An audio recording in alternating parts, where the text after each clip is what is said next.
Very good afternoon, student and my dear friend. Today I am going to discuss the very important topic of enzyme, that is coenzyme.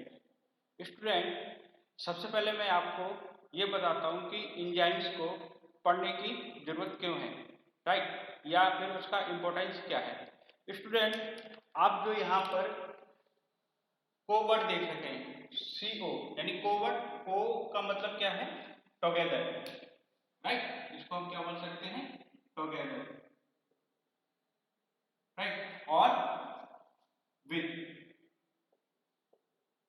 Right. तो ऐसे substance जो enzyme के साथ में अपने आप को कंबाइन करके या ऐड करके एंजाइमेटिक रिएक्शन को प्रोसीड करते हैं, उनको हम कोएंजाइम्स बोलते हैं। स्टूडेंट, मैं और अभी आपको कोएंजाइम्स के इंपॉर्टेंस भी बताता हूँ कि जो कोएंजाइम्स का मेन इंपॉर्टेंस क्या है, ये डाइजेशन ऑफ फूड और मेडिसिन को करने में काम आते हैं।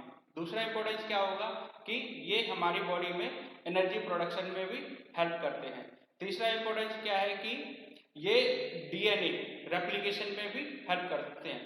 बहुत सारे एंजाइम्स क्या हैं जो हमारी बॉडी में बायोलॉजिकल रिडॉक्स रिएक्शन होती है, उसमें भी पार्टिसिपेट करते हैं, राइट। इसके अलावा बहुत सारे एंजाइम्स क्या हैं जो एंटीऑक्सीडेंट की तरह काम करते हैं। जैसे कि आपको मालूम है कि फ्री रेडिकल्स होते हैं, जो फ्री रेडिकल हमारी सेल को डैमेज कर देते हैं या सेल डेथ कर देते हैं। तो उसमें एक बेस्ट एग्जांपल जो है, हम पढ़ते हैं कोएंजाइम्स 10 का, राइट। तो कोएंजाइम जो 10 है, it is most important for treatment of disease is called heart disease, right. तो ये क्या करते हैं कि हार्ट डिजीज को ट्रीटमेंट में हेल्प करता है, राइट। हार्ट डिजीज हो गया, हार्ट फेलियर हो गया या हार्ट ब्लॉक हो गया, राइट। तो इसके अलावा जो कोएंजाइम्स का इंपॉर्टेंट रोल बहुत सारी डिजीज को प्रिवेंट करने में या ट्रीटमेंट करने में है। जैसे जैसे हम बात करते हैं बेरी, राइट, आपने बेरी के बारे में बहुत सुना होगा, ठीक। बेरी, दूसरी डिजीज होती है इसमें प्लेग्रा, ठीक, प्लेग्रा भी हो सकता है। तीसरा इसमें एनीमिया, राइट। और जो फोर्थ कंडीशन क्या है कि ये बहुत सारे न्यूरोलॉजिकल सिम्टम्स को कंट्रोल करता है, ठीक है। तो फोर्थ हम बोल सकते हैं कि न्यूरोलॉजिकल सिम्टम्स को कंट्रोल करता है, राइट। तो यहाँ पर कोएंजाइम्स का जो इंपॉर्टेंस है, स्टूडेंट आपको समझ में आ गया होगा कि जो कोएंजाइम्स क्या होते हैं, एंजाइम के साथ मिलके एंजाइमेटिक रिएक्शन को प्रोसीड करते हैं, राइट। तो अब मैं आपके सामने जो आगे बताऊंगा वो है एंजाइम की डेफिनेशन, राइट।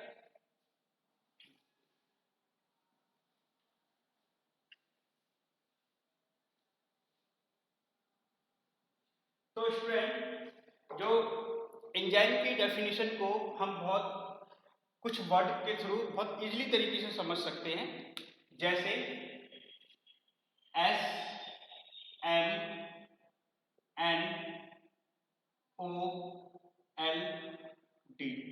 राइट, ठीक। तो ऐसे सब्सटेंस जिनका स्मॉल मॉलिक्यूल्स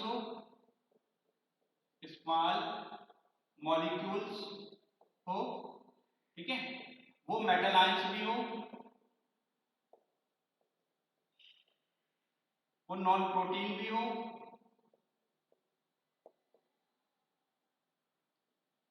वो ऑर्गेनिक सब्सटेंस भी हो, और वो लो मॉलिक्यूलर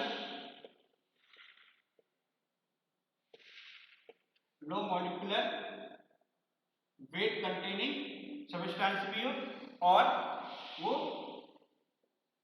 डायलाइजेबल भी हो, ठीक है।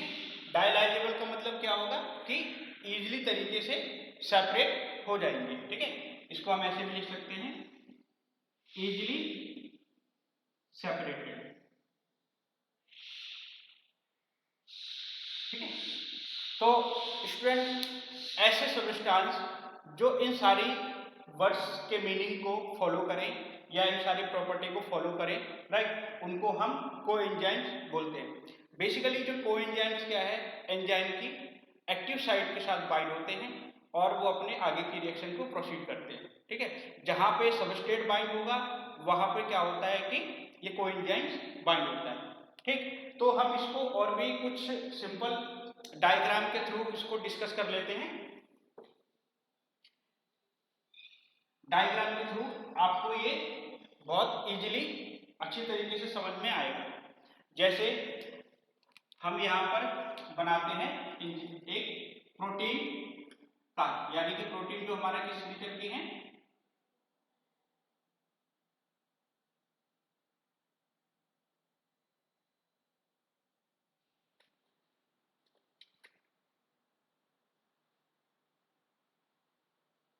ठीक है। तो ये एक हमारा अपो एंजाइम्स का डायग्राम है, अपो एंजाइम्स का, राइट। तो ये अपो एंजाइम्स का डायग्राम है और यहां पर हमने क्या किया कि एक जो ये है आपका ब्लू कलर में, ये ब्लू कलर में क्या है, यहां पर क्या है, ये कोएंजाइम्स है, राइट, इसको हम बोलते हैं कोएंजाइम्स, ठीक है। और ये होगी active site, active site, right. तो this one is active site, this is coenzyme and this is apo enzyme.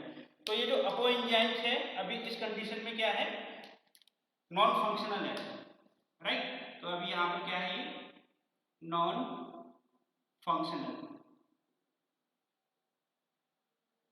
ठीक है। तो जब ये कोएंजाइम्स इस अपो एंजाइम के साथ में बाइंड होगा, ठीक है, तो उस कंडीशन में क्या होगा कि एक हॉलो एंजाइम का फॉर्मेशन होगा जिसको हम बोलते हैं फंक्शनल एंजाइम्स, ठीक है, या फिर बोल सकते हैं इसको फंक्शनलाइज्ड एंजाइम्स, ठीक है। तो यहां पर ये इसको हम इस तरीके से लिख देते हैं,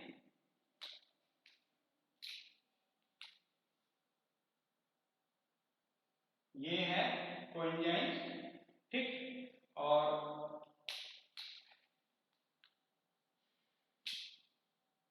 इसके साथ में ये जो ऐड है दिस इज अपो एंजाइम, ठीक है।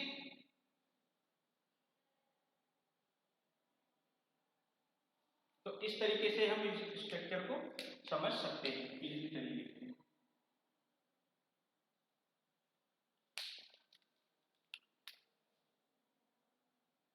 ठीक।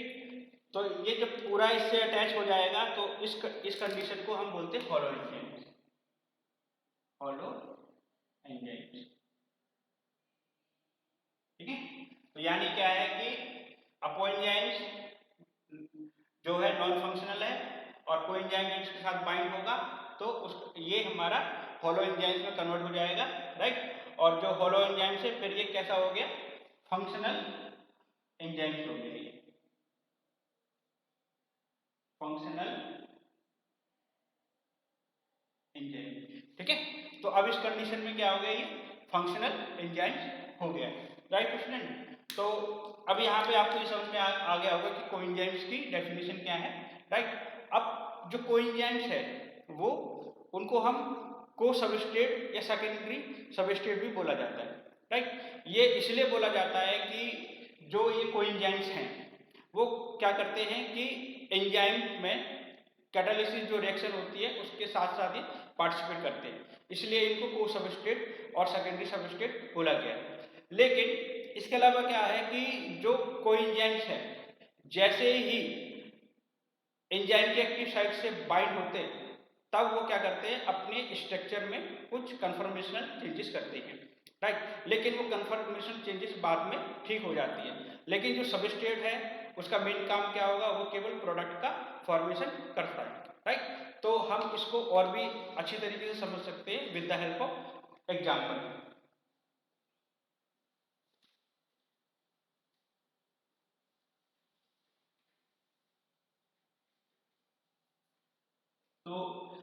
अभी हमने जो डिस्कस किया इसमें किया है कि जो कोएंजाइम्स है वो उसको हम को सबस्ट्रेट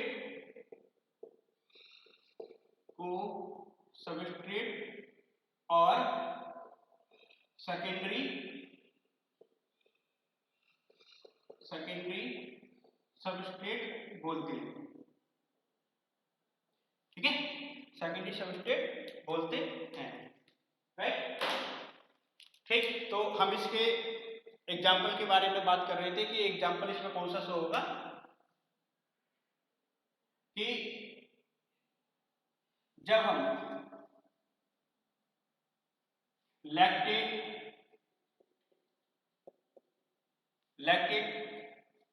की एंजाइमेटिक रिएक्शन करेंगे तो वो किस में कन्वर्ट होता है, पायरुवेट में। ठीक है, किस में कन्वर्ट हो गया, पायरुवेट में, with the help of lactate dehydrogenase की हेल्प की सहायता से। ठीक है, तो लैक्टेट जो कन्वर्ट होगा पायरुवेट में with the help of enzyme is called lactate dehydrogenase, right. तो इस कंडीशन में यहाँ पर हमें एक कोएंजाइम्स का रोल बता रहा है कि जो कोएंजाइम्स क्या है कि एंजाइमेटिक रिएक्शन में पार्टिसिपेट करेगा, राइट। तो उसका है, उसको बोलते हैं हम, उसको एंजाइम्स का नाम है NAD+। तो NAD+ है, इस एंजाइमेटिक रिएक्शन में पार्टिसिपेट होगा, ठीक, और NADH+H+ में कन्वर्ट हो जाएगा।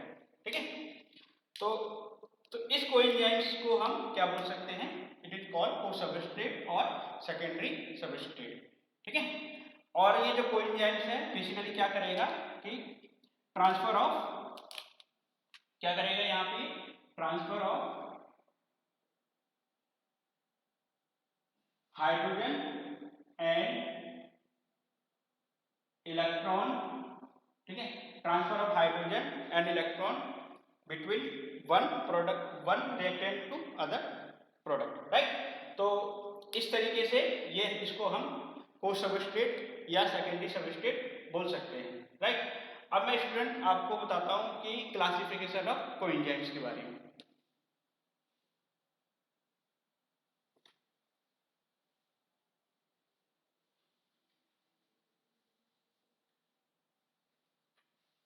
क्लासिफिकेशन ऑफ कोएंजाइम्स, तो यहाँ पे क्लासिफिकेशन की बात करेंगे, क्लासिफिकेशन ऑफ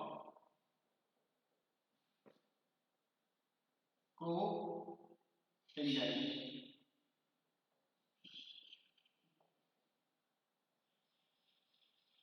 ठीक है, तो इसको हमने जो डिवाइड किया हुआ है 3 टाइप्स में डिवाइड किया गया। First one is coenzymes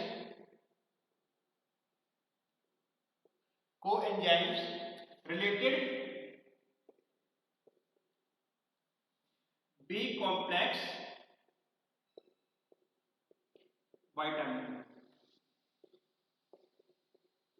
coenzyme related B complex vitamin। Second जो टाइप की क्लासिफिकेशन है, coenzymes not related B complex vitamin। And third type की जो क्लासिफिकेशन है इसमें न्यूक्लियोटाइड कोएंजाइम्स। ठीक है, तो स्टूडेंट यहाँ पे 3 टाइप की क्लासिफिकेशन है, coenzyme related B complex vitamin, right, coenzymes not related B complex vitamins and nucleotide coenzymes. तो सबसे पहले हम डिस्कस करते हैं यहाँ पे coenzyme related B complex vitamin.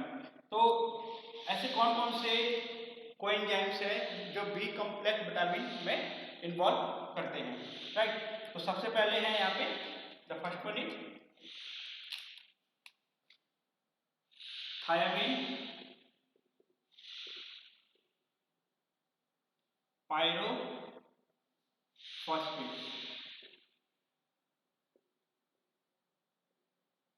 तो first one is thiamine pyrophosphate, second one is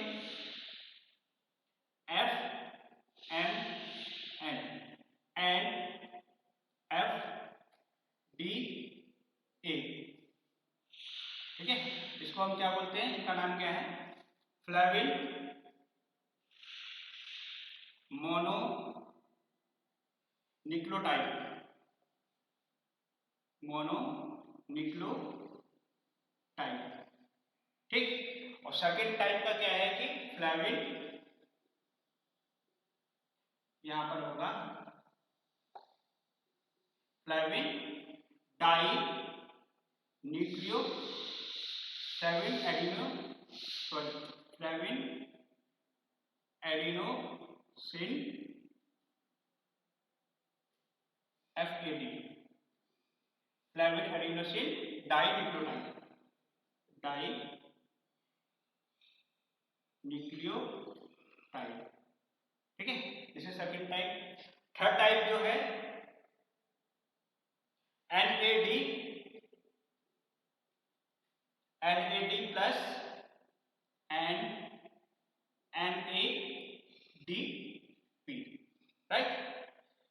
ठीक है, निकोटिनामाइड एडिनोसिन डाइन्यूक्लियोटाइड। ठीक है, निकोटिनामाइड एडिनोसिन डाइन्यूक्लियोटाइड फॉस्फेट। ठीक, जो फोर्थ है, इसमें फोर्थ टाइप का बी कॉम्प्लेक्स विटामिन होगा, this is coenzymes A, right. Fifth type का जो विटामिन है, फिफ्थ टाइप का जो कोएंजाइम्स होगा इसमें, this is lipoic acid, right. Six type का होगा THF, means tetrahydrofolate, is called tetrahydrofolate. ठीक है, राइट। एंड सेवन टाइप का जो रहेगा इसमें, सेवन पर ही बायोसाइटिन,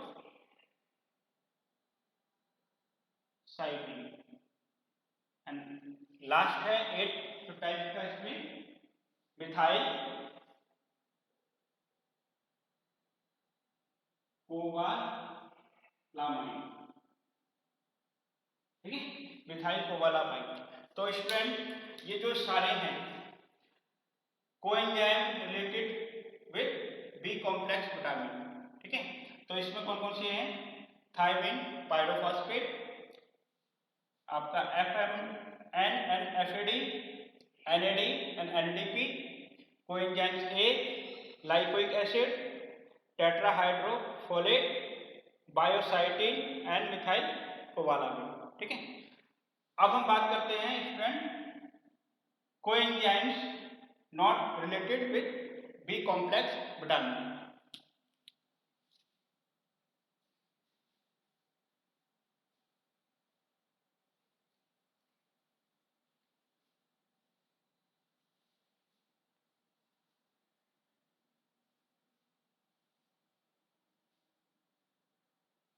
तो यहाँ पर जो इसके एग्जाम्पल हैं कोएंजाइम और रिलेटेड बी कॉम्प्लेक्स विटामिन में, सबसे पहले आता है ATP।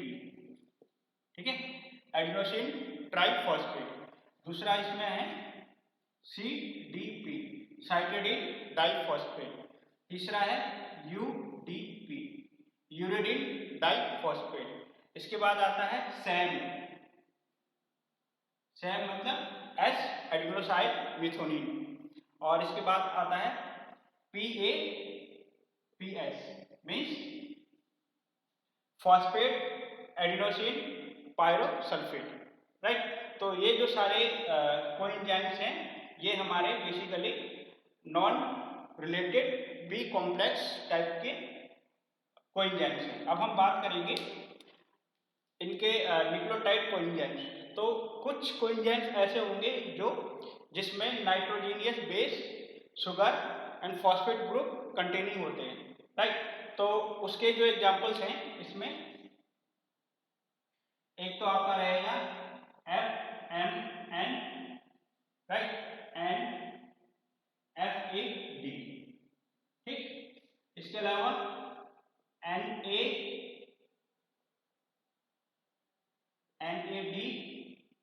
Plus NADP, right. और भी है इसमें, जैसे कि कोएंजाइम्स A, ठीक। तो ये सारे के सारे क्या हैं, न्यूक्लियोटाइड कोएंजाइम्स हैं। तो स्टूडेंट, हमने जो आज डिस्कस किया इंपॉर्टेंस ऑफ कोएंजाइम्स के बारे में, कोएंजाइम्स की डेफिनेशन क्या होती है उसके बारे में डिस्कस किया है, और इसकी क्लासिफिकेशन ऑफ कोएंजाइम्स के बारे में डिस्कस किया है। तो हम जो नेक्स्ट वीडियो में डिस्कस करेंगे वो डिटेल डिस्क्रिप्शन ऑफ कोएंजाइम्स के बारे में करेंगे। और स्टूडेंट, अगर आपको ये मेरा वीडियो अच्छा लगा है तो मेरे चैनल को सब्सक्राइब करिए और लेटेस्ट अपडेट के लिए बेल आइकन को क्लिक करिए। Thank you.